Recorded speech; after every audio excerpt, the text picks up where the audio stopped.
Yo, minasan! Masih dengan pertarungan Megumi melawan Registar, di mana pertarungan puncak ini membuat Megumi mengaktifkan domain expansion-nya. Apakah dengan ini, Registar bisa dikalahkan? Ketika Megumi berhasil menggunakan domain expansion-nya Chimera Shadow Garden untuk menjebak Regi di dalam bayangannya, Regi pun langsung mengaktifkan teknik anti-domain Hollow Wicker Basket. Ini adalah pendahulu dari Simple Domain dan fungsinya serupa. Dimaksudkan untuk memblokir serangan pasti kena dari sebuah domain. Regi yakin dia berhasil melindungi dirinya, tetapi 4 katak muncul dari balik bayangan yang berbentuk cair dan membungkus kedua kaki Regi dengan lidahnya. Tentu saja, Regi bingung.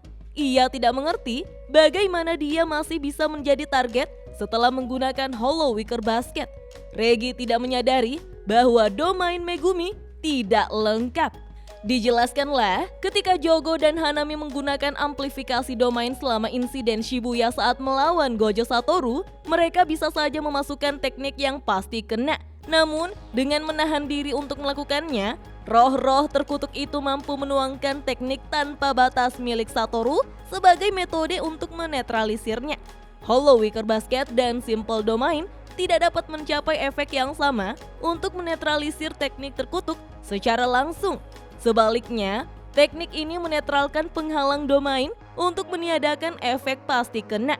Megumi mengubah gedung olahraga menjadi domainnya untuk menutup penghalang secara paksa. Dan oleh karena itu, tidak memberikan jaminan serangan. Saat ini, Chimera Shadow Garden hanya berfungsi untuk meningkatkan potensi teknik 10 bayangan hingga 120%. Megumi menyadari ekspresi Regi berubah. Megumi lantas menanyakan kemana senyuman Regi tadi, membuat lawannya kesal. Sebelum Regi selesai memarahi Megumi karena bersikap sombong, dia disergap oleh 2 klon bayangan Megumi. Regi tidak mampu menghindari rentetan pukulan karena lidah katak menghalangi pergerakannya. Setelah dipukul, Regi terjatuh kembali dan memanggil pisau tempur untuk memotong lidah katak. Regi tampak senang karena bisa bebas bergerak lagi. Kemudian Regi memanggil senjata berupa parang dan bersiap melakukan serangan balik. Namun, klon Megumi mencegah Regi mendapatkan momentum apapun dengan muncul dari bayangannya dan meraih kakinya. Klon tersebut bahkan melemparkan tubuh Regi ke arah tubuh utama Megumi yang bersenjatakan pedangnya dan sudah dalam gerakan mengayun. Meskipun Regi mampu memblokir alat terkutuk Megumi dengan parangnya, tetapi klon kedua Megumi menyikut wajahnya selama pertukaran serangan itu. Regi sangat kewalahan dan menyadari bahwa klon serta Shikigami Megumi mengambil bentuk fisik sebelum memukulnya dan menyimpulkan bahwa domain ini tidak memiliki efek pasti kena. Regi pun berusaha bertahan dari tebasan Megumi dan memuji peningkatan fungsi teknik terkutuk Megumi. Mengingat itu lebih mengerikan daripada domain pasti kena biasa. Regi sadar jika Megumi menggunakan Max Elephant dan menyiramkannya air, itu akan membuatnya kalah. Regi memutuskan untuk menolak hal itu terjadi. Regi segera mengaktifkan teknik kutukannya dan melepaskan kwitansi ke udara di atas kepalanya. Megumi mencoba menghancurkan kwitansi menggunakan Nue, tetapi sudah terlambat untuk menghentikan pengaktifkan kontrak Object Reproduction. 3 mobil dihasilkan dari kwitansi dan mereka jatuh ke lantai yang gelap. Regi memahami bahwa seluruh domain adalah bayangan Megumi. Jika saja Regi tidak memperkuat pijakannya dengan energi kutukan, maka Regi sudah pasti tersedot. Memasukkan dan mengeluarkan benda dan juga tubuh Megumi sendiri memanglah praktis. Tapi Regi sadar bahwa Megumi sudah kehabisan senjata karena Regi hanya melihat 1 senjata kutukan saja. Regi berteori, apakah Megumi punya kapasitas yang rendah sehingga Megumi harus memastikan untuk menyisakan ruang untuk tubuh Megumi sendiri? Atau Megumi harus menanggung beban apapun yang berada dalam bayangannya?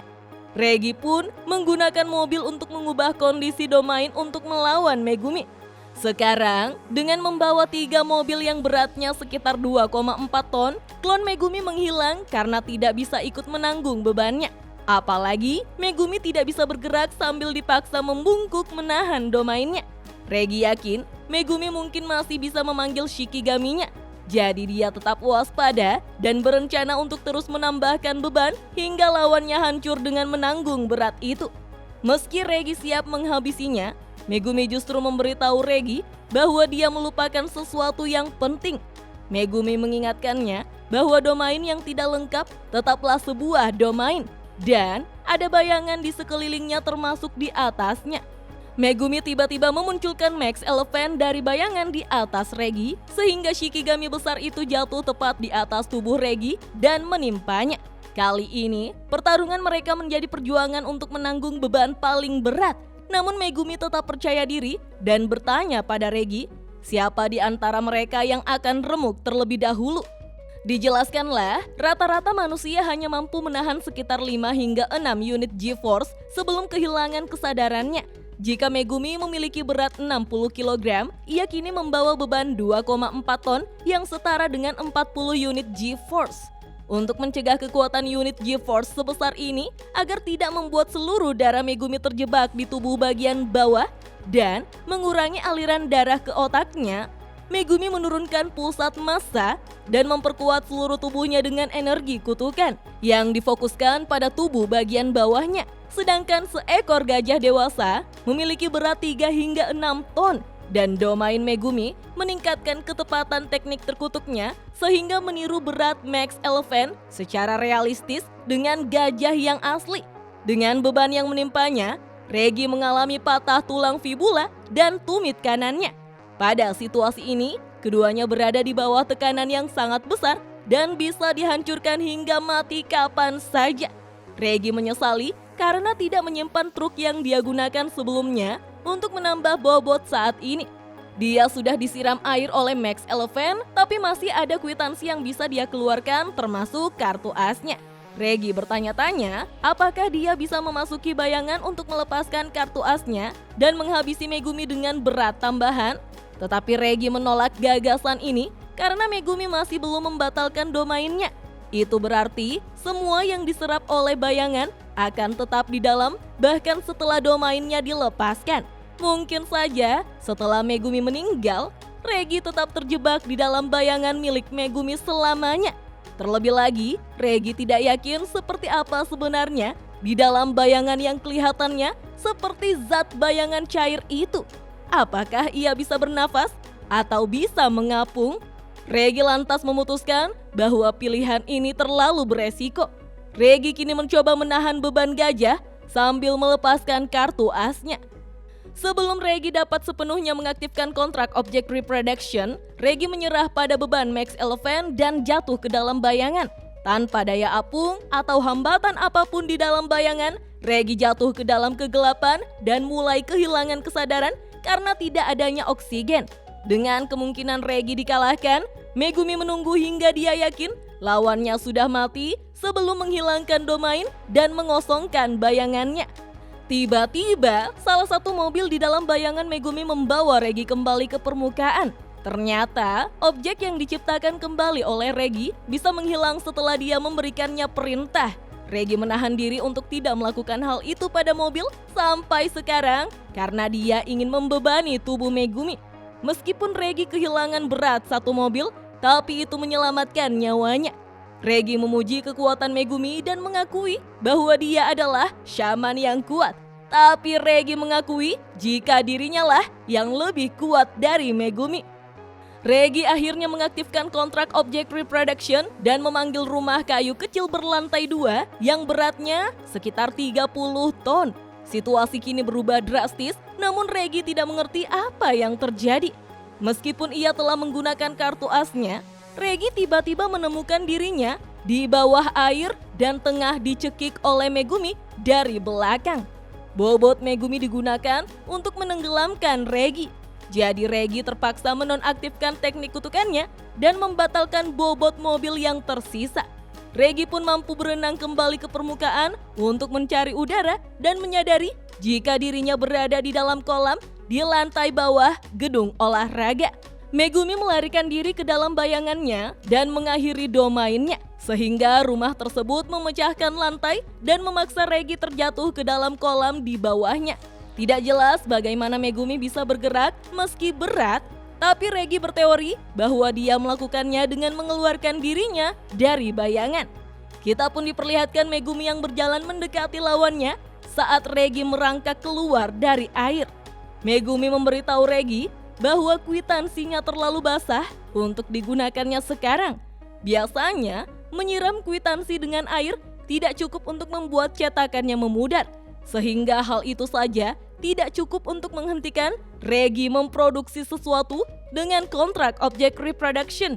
Namun, kwitansi yang basah bisa mencegah Regi memenuhi syarat yang mengharuskan kwitansi dibakar dengan energi terkutuk. Regi tidak setuju dengan ucapan Megumi dan membalas ucapannya bahwa Megumi tidak bisa memanggil Shikigami lagi. Regi menganalisis dengan Megumi yang tidak langsung menyerangnya, itu berarti Megumi sedang memulihkan teknik kutukan yang dia pakai dalam domainnya.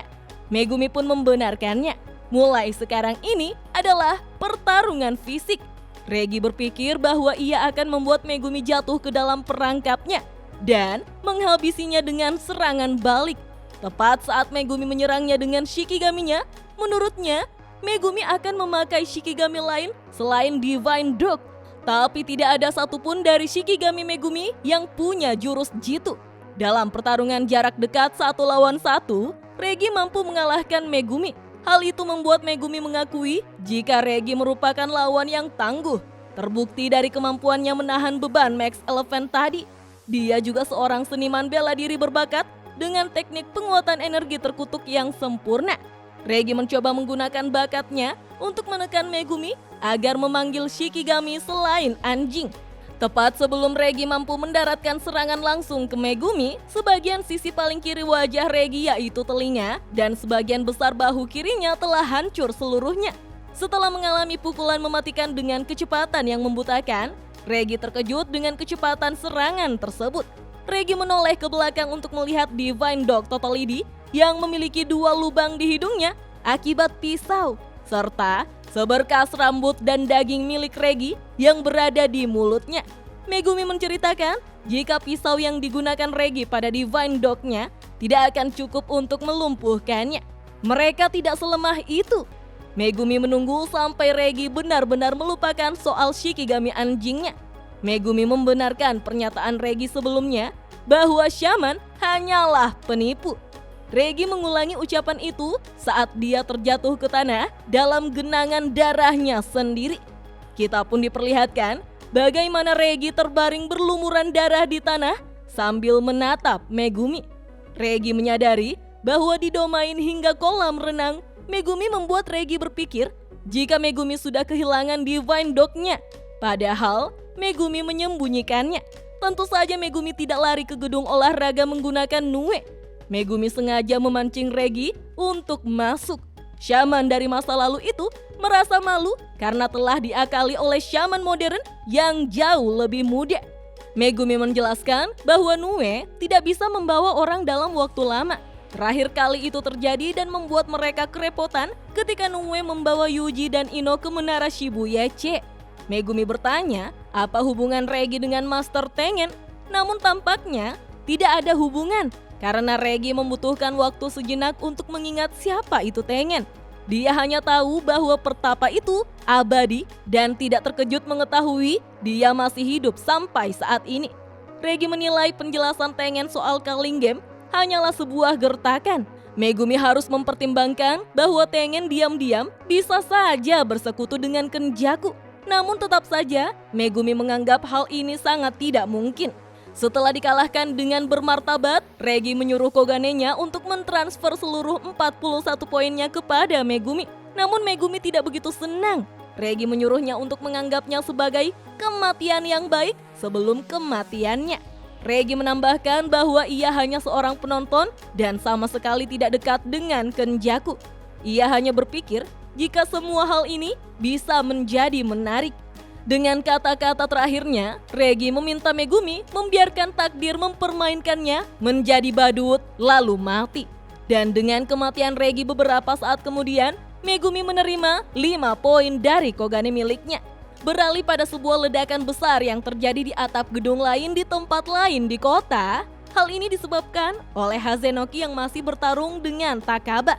Hazenoki bertanya-tanya Apakah serangannya itu mengenai targetnya? Siapa sangka komedian itu muncul di samping Hazenoki dan memberitahunya bahwa dia gagal, sambil menyuruh Hazenoki untuk tetap fokus karena lawannya tangguh. Dan karena terus-menerus merasa kesal dengan kelakuan Takaba, Hazenoki mencoba meninjunya, namun tinjunya tergelincir. Entah kenapa, Takaba dilumuri saus angkake dan semakin mengganggu lawannya. Hazenoki frustasi dengan pertarungan ini karena dia tidak mengerti mengapa Takaba tidak menerima luka apapun dari beberapa bom yang ia kerahkan. Hanya rambut Takaba yang keriting saja yang menjadi lukanya. Hazenoki memperhatikan jika luka yang lama dari Takaba juga sudah sembuh. Padahal tidak ada tanda-tanda Takaba yang memakai teknik kutukan pembalik seperti dirinya. Hazenoki sama sekali tidak paham. Kogane menyela pertempuran untuk memberitahu Hazenoki bahwa Registar telah tersingkir. Karena terkejut, Hazenoki memutuskan untuk meninggalkan pertarungan sepenuhnya. Hazenoki akan pulang karena sudah muak. Awalnya, Takaba baik-baik saja dengan mengingatkannya secara lucu untuk tidak lupa mandi dan gosok gigi. Kemudian Takaba teringat apa yang diminta Megumi dan mencoba mengganggu Hazenoki untuk mendapatkan poinnya. Namun berulang kali ditolak. Teknik kutukan bawaan Fumiko Takaba adalah komedian. Apapun yang dia yakini lucu akan menjadi kenyataan. Itu adalah teknik terkutuk yang bahkan berpotensi melawan Gojo Satoru. Tapi Takaba sama sekali tidak menyadarinya dan tidak tahu apapun soal teknik kutukannya sendiri. Beralih ke tempat lain, Remy berlarian di jalanan dengan panik. Dia tertekan karena dia tidak nyaman dengan kesulitan dan menjadi dewasa. Remy selalu diberitahu bahwa laki-laki seharusnya menjadi serigala, jadi mereka selalu menjaganya. Remy tidak tahu bagaimana melanjutkannya dan masih berpikir bahwa serigala akan terus membantunya karena Remy merasa dirinya imut. Sampai akhirnya Remy terpojok oleh anjing mematikan yang sebenarnya, Divine Dog Totality. Namun sebelum Megumi melanjutkan tindakannya, tiba-tiba suara Sumiki menyuruh saudaranya itu untuk berhenti sebelum Megumi membunuh seseorang secara ganas. Divine Dog pun menghilang dan Remy terkejut karena dia dilepaskan. Kesal dan merasa kelelahan, Megumi menyuruh saudaranya untuk tutup mulut sebelum Megumi terjatuh tak sadarkan diri ke tanah. Di saat bersamaan, kita pun diperlihatkan ada Angel atau Kurusuhana yang turun ke tubuh Megumi. Beralih ke koloni Sendai, pertarungan Jujutsu telah jauh melampaui koloni Tokyo dalam hal keganasan dan masih terus berkembang dengan sangat cepatnya. Ada 4 pusat kekuatan di tengah konflik yang menemui jalan buntu di dalam koloni tepat jam 11 siang pada 12 November. Kita pun diperkenalkan ke 4 pusat kekuatan, yaitu Draft Lakdawala. Dia adalah seorang veteran perang saudara Wa dalam inkarnasi keduanya. Ia memiliki 91 poin dan 2 jenis Shikigami yang dapat membentuk domain secara mandiri. Lalu, Ryu Ishigori memiliki 77 poin dan keluaran energi terkutuk tertinggi dari semua pemain di dalam Culling Game. Dan kemampuan menembakkan energi kutukan seperti meriam. Kemudian, Takako Uro adalah mantan kapten unit Jutsugetsu Seishitai yang berafiliasi langsung dengan klan Fujiwara. Teknik kutukannya membuat dia bisa memanipulasi langit dan memiliki 70 poin. Selanjutnya, Kurou Rushi sebagai roh terkutuk kecoa kelas khusus yang dilepaskan Kenjaku dari manipulasi roh terkutuknya. Ia memiliki 54 poin dan tidak aktif sampai kondisi yang tidak menguntungkan menghilang. Karena kemampuan dan sifat mereka yang saling bertentangan, keempat pemain terkuat itu membentuk hubungan yang rumit daripada saling beraliansi. Namun, kebuntuan itu pecah ketika salah satu pihak akhirnya dihancurkan.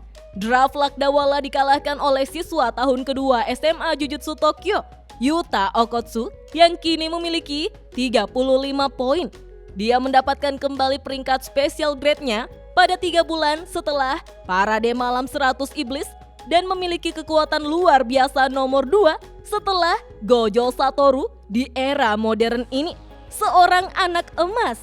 Nah, minasan, pada episode selanjutnya kita akan diperlihatkan bagaimana pertarungan Yuta melawan 3 pemain terkuat lain di koloni Sendai.